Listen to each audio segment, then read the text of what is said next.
그 작가님 작품을 일론 머스크의 친구가 샀다고 아직도 약간 그냥 그들만의 리그라는 느낌이 들거든요.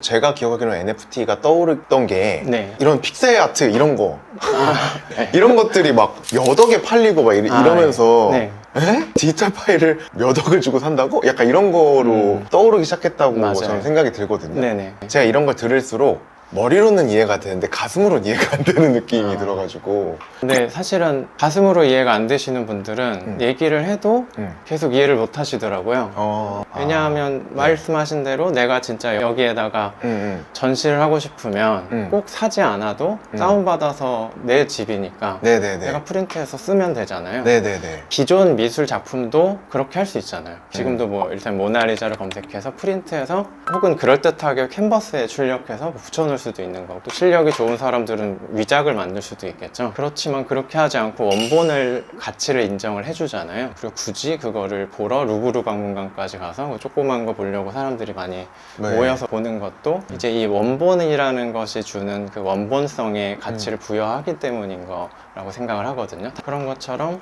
디지털 아트도 네. 똑같아 보여도 이거는 블록체인 상에 기록이 되어 있는, 그리고 이걸 누가 만들었고 언제 만들었고 지금 누구한테 있는지 그런 것들이 다 훼손이 안 되는 블록체인 상에 저장이 되어 있기 때문에 이거를 원본으로 인정을 해주는 거죠. 어쨌든 내가 디지털 네. 아트를 만들 수 있는 사람들이 이제 진입하기 좋은 거니까. 네. 그럼 어떤 분들을 좀 추천드려요? 어떤 분들이 하면 좋겠다. 디지털로 작품을 하고 싶으시거나 하고 계시는 분들, 저는 그런 분들이라면 무조건 해야 된다 라고 생각을 하고요. 기본적으로 클라이언트에 맞춰서 작업을 하는 그런 게 업이었던 분들도 네. 그걸 통해서 이제 창작 욕구를 푸시기도 하고, 기존의 커머셜 쪽에서 작업을 하시던 분들도 충분히 진입하실 수 있다라고 생각을 하고, 만약에 내가 못하는 사람이다. 네. 그래도 NFT 아티스트가 될 수 있나요? 안타까운 부분이 그거예요. NFT가 말이 좀 어렵고 네. 기술적으로 처음에 접근하기가 약간 장벽이 있을 뿐이지 원리는 제가 볼 땐 유튜브랑 크게 다를 게 없다. 누구나 시작할 수 있고 누구나 자기 걸 펼칠 수 있는 장이라는 점에서, 원래 아티스트들이 자신의 작업들을 변용해서 여기에 적응하는 것도 있지만 기존에는 아예 작업을 안 하던 하다가, 사람들도 이걸 통해서 작가로서 인정을 받고 오히려 되게 많은 판매고를 올린다든지 유명해지시는 분들도 실제로 많이 계시거든요. 그것도 다 어떻게 보면 원리가 유튜브랑 너무 비슷해서 다르게 이해하기보다는 그냥 유튜브랑 비슷한 시장이 그림 쪽에, 이 아트 쪽에 열렸다,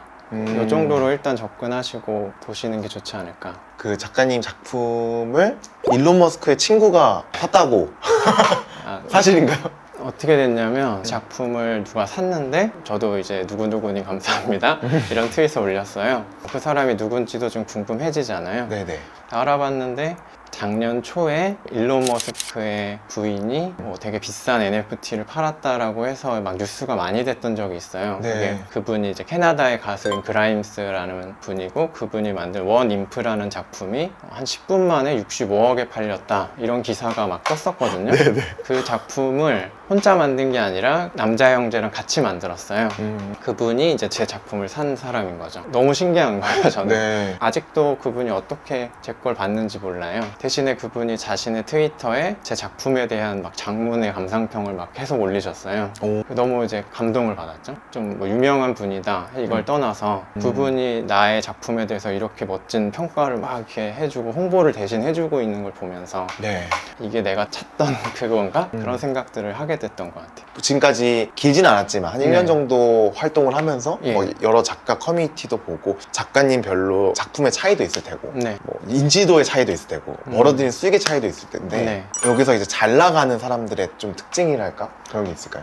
시장이 글로벌이기 때문에 내가 우리나라에서 뭐 조금 잘 나갔다고 해도 글로벌로 나가면 어차피 그냥 듣보잡 새로운 뉴페이스이기 때문에 인지도를 너무 저는 신경 쓸 필요는 없다고 생각을 하고 있어요. 인지도가 없기 때문에 이거는 해봤자 안 된다라고 그런 생각을 하지 한다거나, 말라. 예. 네네. 유튜브도 똑같죠? 반대로 내가 인지도가 있으니까 이걸로 밀고 나가면 되겠지, 이것도 저는 아니라고 보거든요. 네. 오히려 일단 자신의 브랜드를 확고히 만들고 내 작품이 더 궁금하고 이 작가가 궁금할 때는 그 사람의 SNS를 볼 수밖에 없거든요. 사는 사람 입장에서 이 사람이 사람이 SNS에서 어떻게 활동을 하고 있는지, 그리고 이 사람의 포트폴리오는 어떻게 되어 있는지, 그런 것들을 보고 결정을 하기 때문에. 그러니까 SNS랑 포트폴리오 세팅도 좀 잘해야 그렇죠. 되는군요.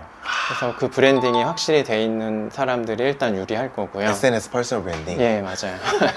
그리고 커뮤니티 활동도 굉장히 중요해요. 커뮤니티에서 열정적으로 활동하고 그런 사람들이 일종의 보증의 역할을 한다고 저는 보거든요. 근데 그 커뮤니티 활동이 작가와의 커뮤니티 활동이에요? 아니면 나를 수집해주는 사람들과의 커뮤니티예요? 그게 다 있어요. 작가들끼리의 커뮤니티도 되게 중요하고 내 작품을 사신 분들, 컬렉터 분들과의 커뮤니티도 중요하고 되게 많은 커뮤니티가 있어요. 블록체인 세계에는 커뮤니티가 되게 기본적인 거거든요. 물론 그 중에서도 결국 내가 집중하는 커뮤니티는 이제 추려지겠죠.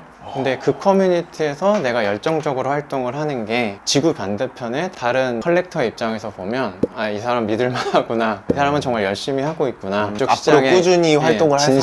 사람이구나, 예, 이런. 맞아요. 그렇게 계속 나누려고 하다 보면 그것이 다른 이제 컬렉터들 눈에도 되게 뭔가 믿음직하고 인상을 주는 거죠. 드는데 딱 그 생각 드는데요? 그러니까 뭘 올려도 내가 어떤 사람인지 이게 뭐 어떤 의미가 있는지 그거를 설명할 수만 있으면 얘는 팔리겠다 생각이 예. 딱 드는데요? 그래서 사실은 뭘 올리냐가 중요한 게 아니라 이거에 어떤 의미를 부여할 것이며 그걸 사람들을 어떻게 설득시킬 것이며 그리고 나는 어떤 사람인지를 표현하는 게 더 중요하겠네요. 네. 그 돌멩이 작품이 막 몇천억, 아, 몇천억인가요? 몇백억인가요? 그거 팔렸잖아요. 이거를 만든 사람이 이거에 어떤 의미 부여를 했고 그거를 인정하는 사람들이 그렇게 산 거니까 그렇죠. 이거를 그리는 시간보다 이거를 구축하는 시간에 더 예, 힘을 쓰면 맞습니다. 돌멩이도 팔 수 있는. 그렇죠. 다 맞어요, 작가님. NFT 시리즈 갑시다. 드로잉드루 NFT 도전기 시리즈. 하나만 더 말씀을 드리면 NFT에는 어떤 기능을 넣을 수가 있어요. 대체 불가능한 가치를 디지털 세상에 유통할 수 있게 해주는 인프라거든요. 네. 그렇기 때문에 이걸 다양하게 활용할 수가 있는 거죠. 아, 이 NFT 갖고 있는 사람들만 내 강연에도 올 수 있어. 맞아요. 이런 맞아요. 거. 예. 그쵸? 내가 어떤 펀드를 조성하고 싶다. 음. 그러면은 이 사람들을 개별적으로 관리할 필요가 없어지는 거예요. 한마디로 뭐 일종의 클라우드 펀딩을 하기에도 되게 활용하기에도 좋을 수 있고 뭐 멤버십으로 활용할 수도 있는 거고요. 아까 말씀 주신 뭐 돌멩이 같은 경우도 이게 멤버십이라고 생각하면 이게 돌멩이가 얼마다 이렇게 얘기할 게 아닌 거잖아요. 네네네. 그 멤버십의 가치가 중요한 거지. 그런 식으로 접근해서 자신만의 어떤 팬 커뮤니티를 만들어 나가시는 아티스트 분들도 많이 계시거든요. 그러니까요. 예. 그게 되게 유튜브랑 진짜 비슷한 것 같아요. 맞아요. 네, 유튜브도 그런 커뮤니티를 만들고 거기서 또 판매가 이루어지고 또 그러잖아요. 거기 또 기능을 붙일 수도 있고. 트위터에도 NFT 프로필 기능이 생겼어요. 이 NFT를 갖고 있다라는 걸 프로필을 통해서 연결시킬 자랑할 수 있는. 수도 있고 내가 이 커뮤니티 소속이다라는 걸 드러낼 수도 있고 그런 기능이 있기 때문에 현재 이제 트위터 보시다 보면 육각형 프로필인 것들은 네네. 그게 NFT를 적용시켜 놓은 거거든요. 진품 NFT의 소유자다라는 뜻이에요. 진짜 이 커뮤니티 소속한 사람들을 한눈에 알아볼 수 있는 거죠. 그러니까 SNS에 자랑하는 게 또 이제 되게 중요한 세대잖아요. 그러니까 그 내가 어떤 작품을 콜렉하고 있는지도 이제 내 SNS 그렇죠. 자랑할 수 있으니까 그런 면에서 또 이해가 되기도 해요. 인증해 주는 거니까. 네. 약간 어떻게 보면은 인스타그램 블루 배지 같은 거. 맞아요. 그죠? 맞아요. 일반 사람도 내가 이거 컬렉하면 그 배지를 받을 수 있는 거고 난 이런 작품 갖고 있는 사람이야. SNS 네, 자랑할 수 맞아요. 있는 거고 그럼 거기서 고유 번호가 있으니까 그걸 누가 복사할 수가 없잖아요. 그렇죠. 그렇게 생각하면 좀 이해가 돼요. 복사해서 그냥 여기다 걸면 되는 거 아니야 했는데 SNS 상에서 남아있는 그걸 또 인증해주는 장치들이 더 생기면 맞아요. 조금 더 확 피부에 와닿는데요. 그 트위터 프로필에 요즘에 그 유명한 원숭이 그림이 있거든요. 네. 원숭이가 육각형으로 있다.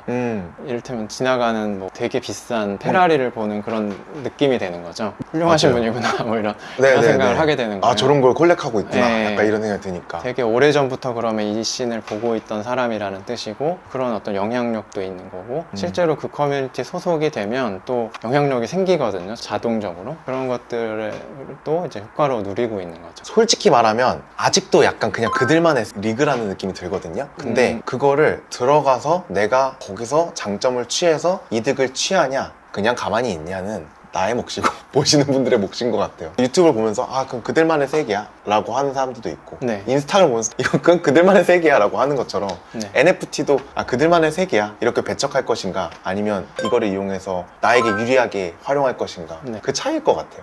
저는 어쨌든 아티스트로서 내가 활용할 부분만 봤기 때문에 이 기술이 저한테 너무 고마운 거예요. 너무 고맙고 너무 재밌고 네. 다른 사람들한테 너무 알려주고 싶고. 제가 인스타그램 알려주는 마음이었을 맞아요. 것 같아요. 네. 네. 왜냐면 새로운 세상이니까 나는 이게 너무 이렇게 나에게 도움이 됐는데 네. 당신들도 했으면 좋겠는데 그런 마음이잖아요. 어떤 형성되어 있는 부정적인 이미지 때문에 그게 장애물이 된다는 게 좀 아쉽다고 생각을 하고, 그들만의 리그라고 하셨는데 실제로 그런 느낌을 받을 때가 그 용어나 그 이해도의 차이가 너무 크거든요. 이거를 하는 사람들은 계속 이것만 하다 보니까 이게 너무 당연하고 너무 쉬운 말들인데 이걸 아예 안 하던 사람한테는 무슨 약간 외계어 같이 들리고 완전히 그냥 딴 세상 얘기처럼 들려요. 아까 말씀드린 대로 이건 그냥 하나의 기술일 뿐이고 내가 대체 불가능한 어떤 가치를 갖고 있다, 그리고 이걸 디지털 상에서 유통해보고 싶다, 이런 마음이라면 충분히 활용 가치가 있는 툴이다.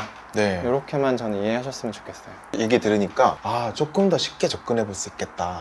재밌는 시간이었습니다. 네. 그리고 궁금한 게 있으신 분들은 여기 채널 찾아보셔도 좋고, 되게 정리를 잘 해놓으셨더라고요. 어떻게 처음부터 어떻게 시작해야 되는지, 뭐 이 개념이 어떤 건지. 그리고 이번에 또 책도 나오셨으니까 진짜 좀 관심 있으신 분들은 한번 찾아보시면 좋을 것 같습니다. 제가 진짜 시작하면 연락드리겠습니다. 그러면 오늘은 여기까지 할게요.